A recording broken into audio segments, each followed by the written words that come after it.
हाँ जी सर। एक हमारे पास अगेन बहुत ही ज़्यादा इंपॉर्टेंट रिजल्ट है कि अगर a1x प्लस b1y और प्लस c1 बराबर 0 है, a2x प्लस b2y और प्लस c2 बराबर 0 है, a3x प्लस b3y और प्लस c3 बराबर 0 है, और अगर ये तीनों लाइन्स दे रखा है कि कंकरेंट है, तब हमारे पास क्या आएगा, डेल्टा इज इक्वल टू 0 आएगा। इंप्लाइज दैट कि डेल्टा इज इक्वल टू 0 मतलब कि mod of the a1 b1 c1 a2 b2 c2 a3 b3 c3 बराबर 0, डेल्टा इज इक्वल टू 0 आएगा, मतलब कि mod of the a1 b1 c1 a2 b2 c2 a3 b3 c3 is equal to.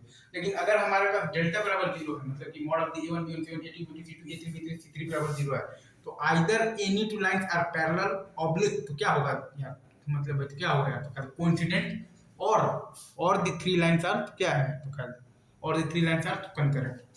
ठीक है, ये सही है क्या? कोइंसिडेंट लिखा है वो आपको समझ में आ रहा है ना? Is it true?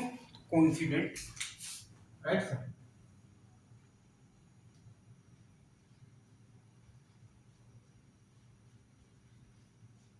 तो अगर आपको ये दे रखा है कि ये तीनों लाइंस कंकरेंट है, तो आपका डेल्टा इज इक्वल टू 0 होगा, मतलब कि mod of the a1 b1 c1 a2 b2 c2 a3 b3 c3 बराबर 0 होगा। आपका डेल्टा इज इक्वल टू 0 होगा, मतलब mod of the a1 b1 c1 a2 b2 c2 a3 b3 c3 बराबर 0 होगा। लेकिन अगर आपके पास डेल्टा बराबर 0 है, मतलब कि mod of the a1 b1 c1 a2 b2 c2 और a3 b3 c3 बराबर 0 है, तो या तो कोई दो लाइंस पैरेलल हो जाए, या फिर कोई दो लाइंस कोइंसाइड कर जाए तो कोइंसिडेंट हो जाए, या फिर आपका तीनों लाइंस क्या हो जाए, तो कंकरेंट हो जाए। ठीक है, ये आपको याद रखना है, राइट? Is it true?